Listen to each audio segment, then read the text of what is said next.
Welcome to Psychology to Live By.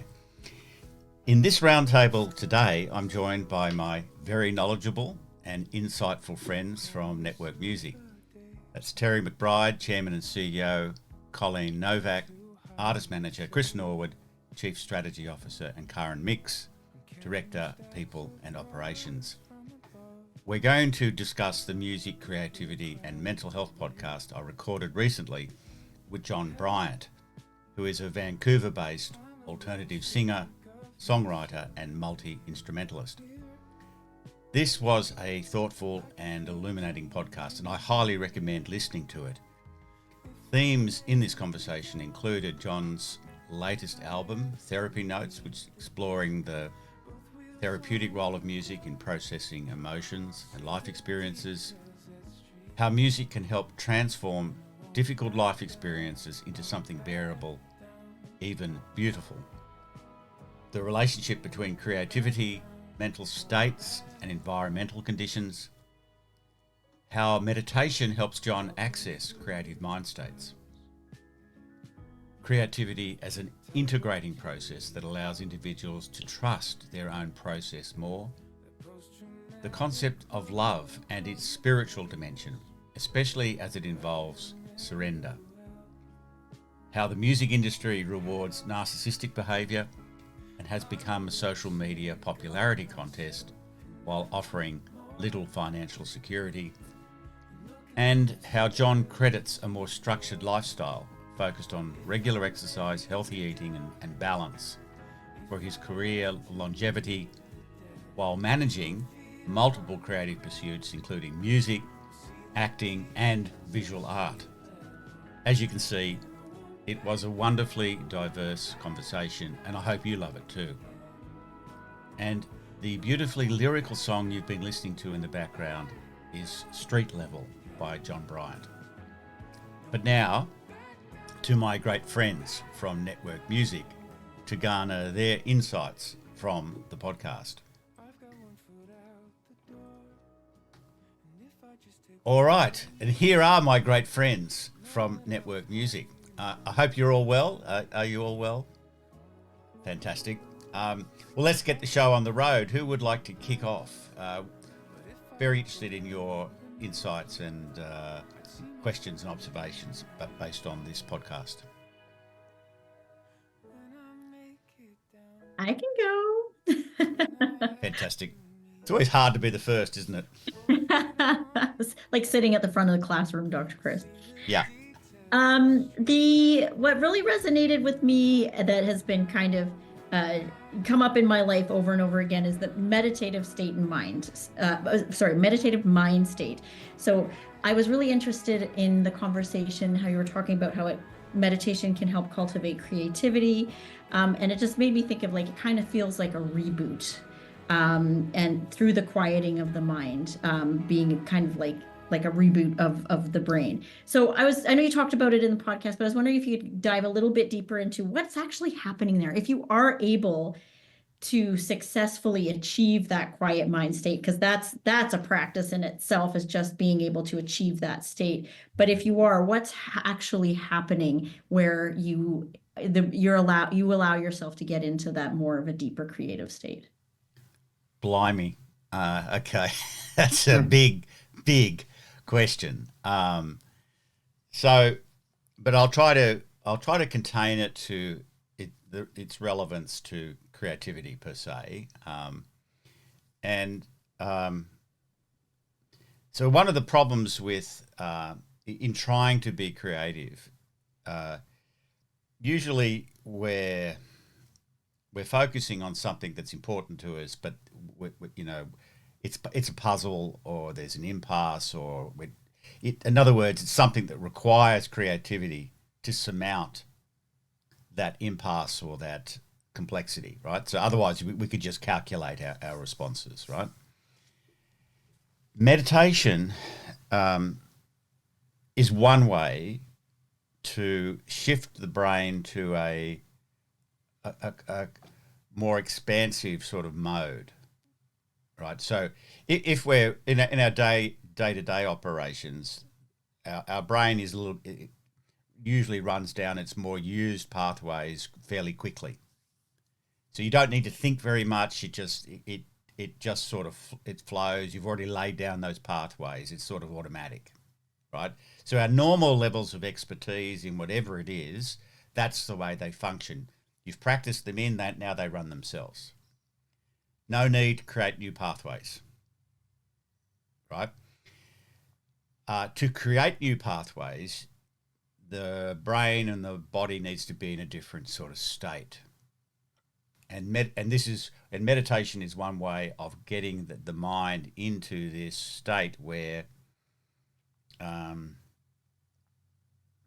it's a sort of slower, more, certainly in the brain terms, more widely distributed patterns of activation. The brain waves are the slower, quieter brain waves, right?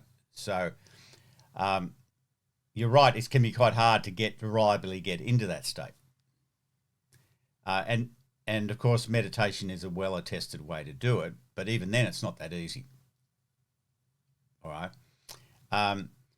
And I was very influenced years ago reading philosopher Heidegger, who made a distinction between a thing called calculative thinking and meditative thinking. He wasn't referring to formal meditation. He was referring to this mode of mind that I was talking to Jon Bryant about. So calculative thinking is, as it suggests, it's just like you can calculate the result, no creativity required. It's like learning the rules of arithmetic, adding them up, and you always get the same result, right? But and Heidegger said calculative thinking is you're waiting for the answer, and you know what the answer is more or less going to be. It's like being at a bus stop and knowing you're going to get, which bus is going to turn up. But he said in meditative thinking, you're waiting upon what shows up. So you don't know what's going to arrive, and you're sort of, there's a curiosity and a, leaning forward, what will arrive. And again, in talking to John, he talked about writing songs in that Lutheran church, I think it was, and this mental image, this image came to mind, right? And then the writing the song was the unpacking the image, right? So it's what you don't want to do is to then suddenly switch into the normal mode of mind, because you'll overwrite this and you'll apply what you already know, right? So it's a really interesting thing, the phenomenology, the actual way people experience insight, creative insight, for example, is they often close their eyes and put their hand up like this, as if to,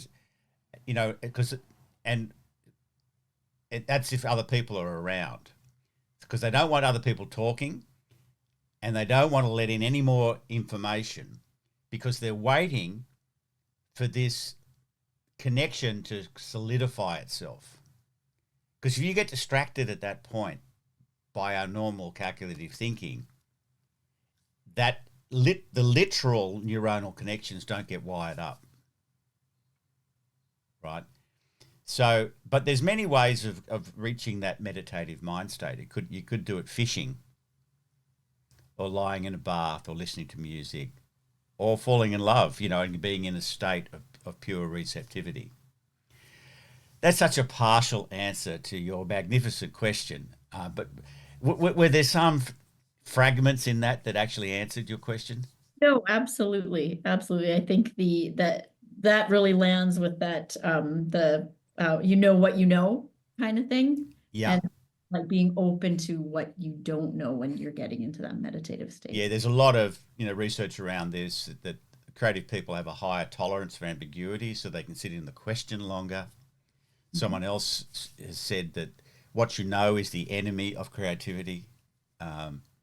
It's this dwelling, and it's a kind of, and it overlaps with the way John was talking about his spiritual life. It's a kind of surrendering to and allowing the process, Yeah, it's very interesting. I think it's a very fruitful area to be discussing with these artists. Yeah.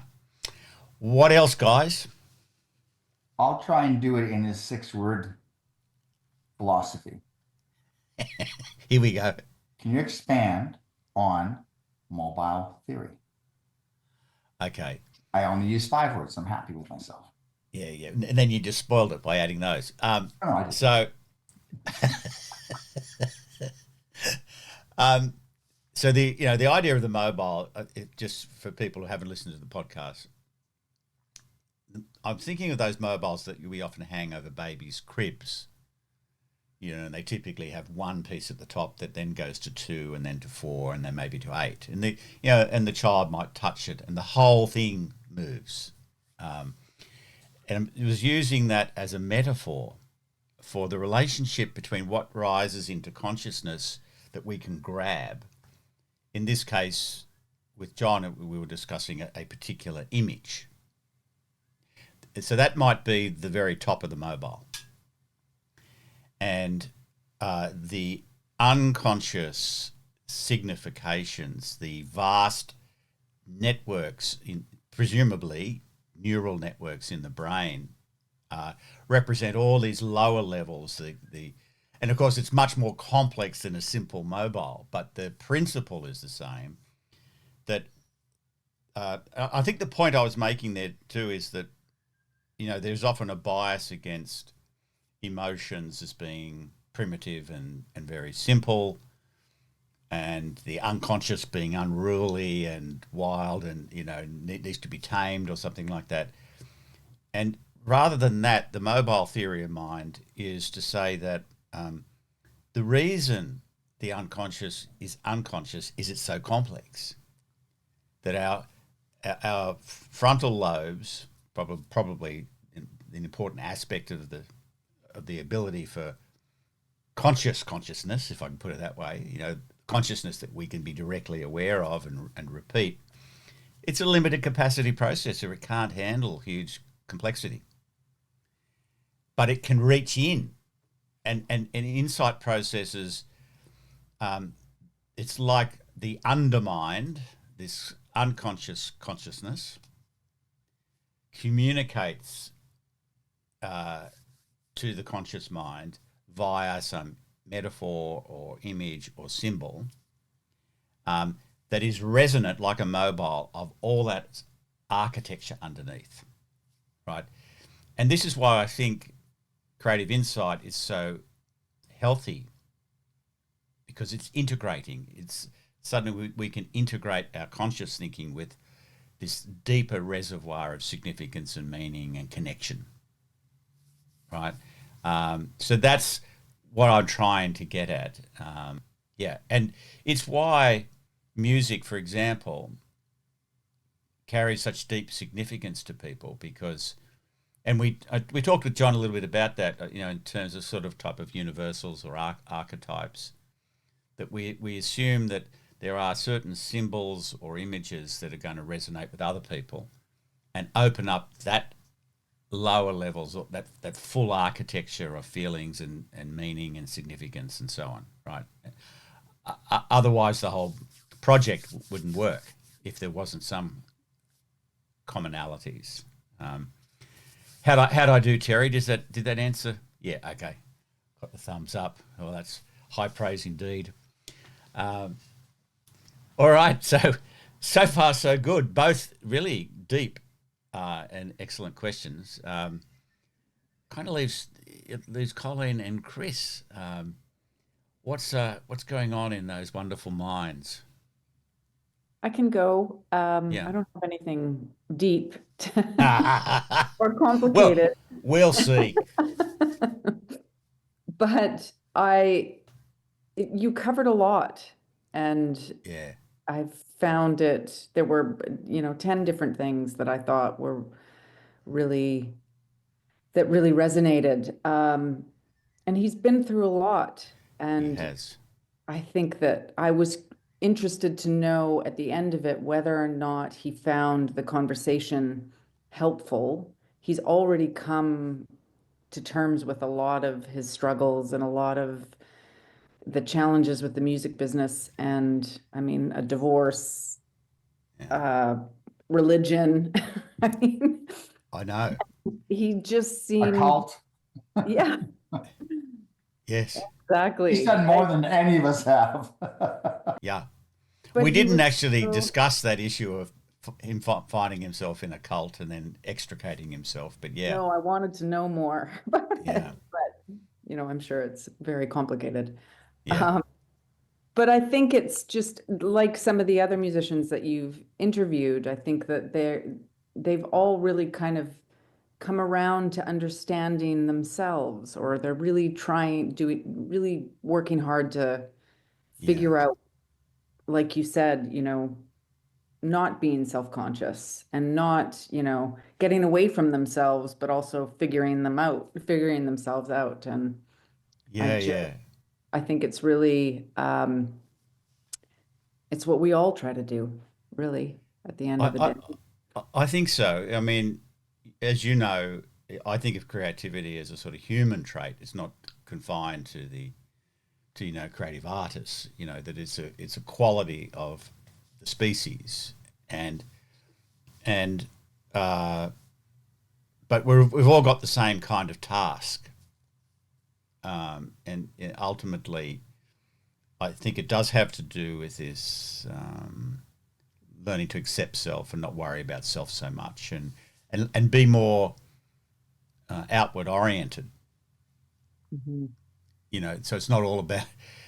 I remember my mother was she worked in the literature board of the Australian Council for the Arts. It's the national funding body for the arts, right? So she and I remember her telling me that most young writers, almost universally, their first novel or their first play is really autobiographical. And she said it's like they've got to write that out of themselves, and then their work becomes really interesting if they keep going, because it's less constrained by this sort of self focus.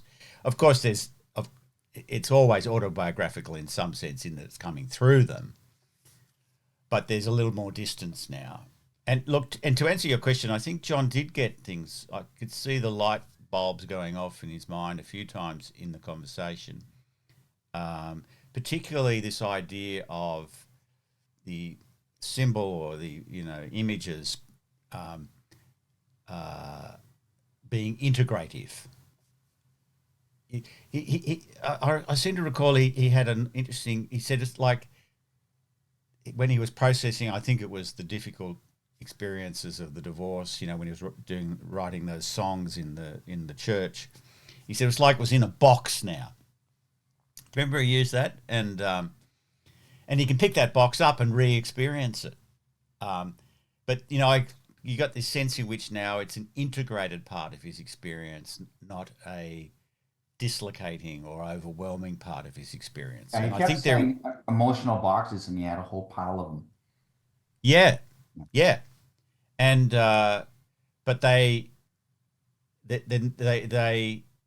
um, it's not like repressing them, and it's not a box in the sense of putting in a box and putting the lid on and so on.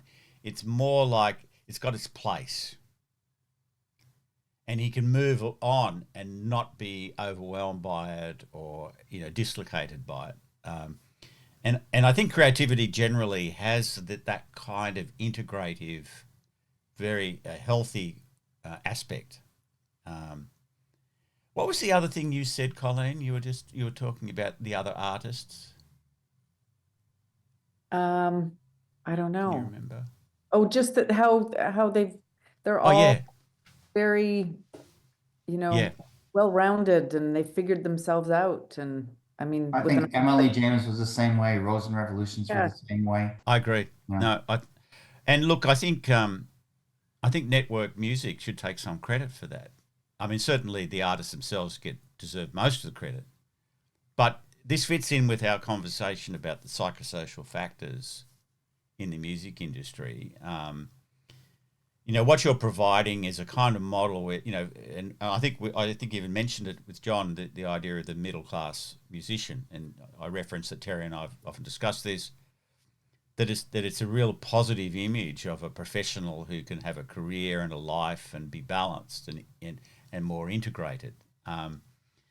And it's very difficult to get to that position if you're constantly financially insecure, or if you're sucked into the narcissistic machine. So I think part of the credit is that you're supporting these artists in a way that they can become more balanced, that they can have the time to enjoy their life and to so it's probably not a coincidence, if you see what I'm getting at, that if I maybe went to another label and interviewed some of the artists, it wouldn't be as common across them, that their life might be more tumultuous, certainly exciting, but maybe not so healthy. I know, but it's really struck me as well, Colleen. I felt very, very privileged in a way to listen to their stories. They're very impressive, and still pretty young. It's like almost old before their years, in a good sense, wise because of what they've had to go through. And you really want them to that you don't want them to have to experience, you want them to have success. You want them, you genuinely feel at the end of these conversations that you want them to be the artist that does get discovered and they are being discovered, of course, but just they don't get lost in the shuffle. And the other thing is that seems to be common across them is that it helps them keep their connection to music, as the practice of music, as something that they're originally drawn to because they love doing it, right? And that gets, because that's one of the paradoxes of the music industry, that listening to music and the practicing of it is really, really good for you psychologically and health wise. Yet you have this terrible statistics in the industry around mental ill health. And, I have maintained, and I still believe, that that's not because of the music per se. In fact, that's the part that actually keeps them together. It's the framework around this, that they can have a life that's not constantly uncertain, or is not chaotic, or sidelined by the sex, drugs, and rock and roll kind of temptations, I guess, or realities in the industry. Yeah, so I'm with you, Colleen. It's very gratifying, and I really do wish them well. I think they make such an important contribution. Especially, dare I say it, in these very troubled times psychologically and politically. I think what they're doing is really important. It reminds us of values that will transcend some of the current madness. Chris, that febrile mind of yours, what's been cooking? There's a lot of really interesting nuggets I bet. in the conversation with John. A lot of topics, as Colleen said, but also even in this conversation, that are really interesting. I really loved that idea of that resonance, kind of that as a term for that mobile theory, and the way that what that implies is that these things are vibrating together in unison with each other, and how that ripples out. The thing I want to ask about actually is, and y'all touched on this very briefly, I think, and related to that conversation, but was this idea of like a collective consciousness and like the transcendence to tap into what that is. Because you hear about this and it kind of gets referenced as this, like, okay, well, we're all kind of working off of a common body of knowledge, and John sort of made the, sort of said like, oh, it's already in there, and we're just kind of unlocking it over time. I'm wondering if you could kind of pull some threads out of that knot for us. Okay. No, it's a great question. I'm not being disrespectful. So, obviously, there are psychological theories, particularly say Jungian theories that talk about archetypes, which is this sort of shared human themes, and there's different camps in psychology, that are either very pro that or will say that it's not based in anything empirical, which it mostly is not. Okay. But I think what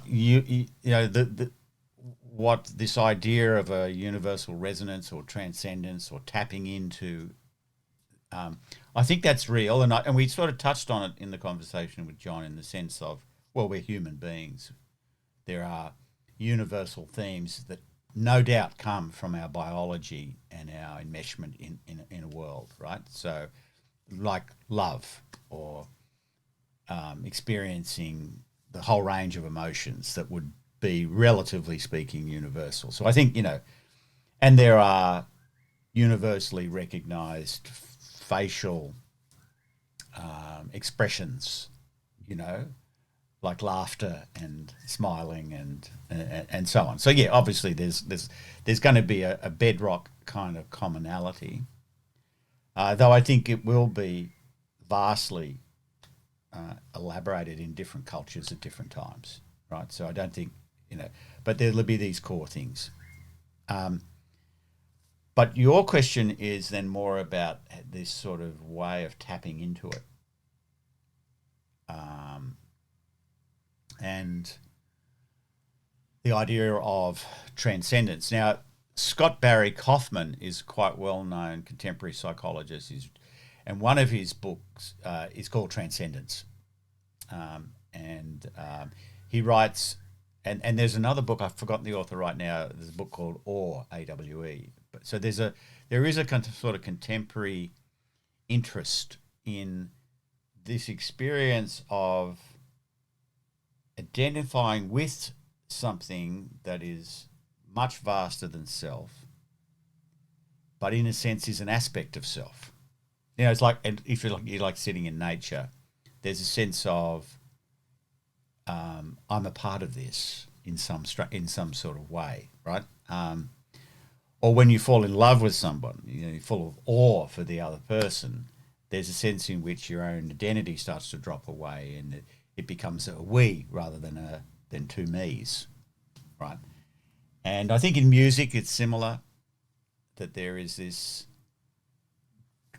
dropping of the boundaries, especially the collective experience of music, in an audience and so on, or even just listening to a musician, So I think what we have to separate here, though, is a kind of, and I'm going to get a little bit nerdy here, but which you'll probably like, Chris. We have to separate out the subjective experience that we've just been describing from a formal metaphysics, right? So, now what I mean by that is, I don't think that, and all the writers that I interviewed all those years ago don't think, like, they describe themselves as a kind of conduit through which everything arrives, but none of them thought that it was literally being beamed into them by a God, or by a kind of some sort of spiritual entity. No, they were describing the phenomenology, their experience of what it feels like, and they're clutching for words to be able to describe it, right? I'm agnostic with respect to the metaphysics. Some people may believe, in fact, it's God. Other people may think it's a different kind of spirituality that relates to our human psychology and psyche, right? And I'm perfectly open to both interpretations, right? But I think, what I was talking with John about was more the experience the feel of it. And for creative people, hopefully listening to that podcast, they'll get a sense of a way to practice in order to be more creative. And it is this sort of dropping away of self and feeling this sense of connection. I mean, the other way of looking at this is in the various schools and practices of meditation. There's a kind of a universal thing there that at certain deeper levels of meditation, the boundaries between self and the world break down, and there can be a very profound and blissful experience, like in the Buddhist, what I call the Buddhist jhanas, its various states of absorption. And it's just inherently integrating and blissful, even though the self, in a sense, disappears. It comes back. So I think it's a really fascinating and complex area. But I reckon all of these artists, that's where they play.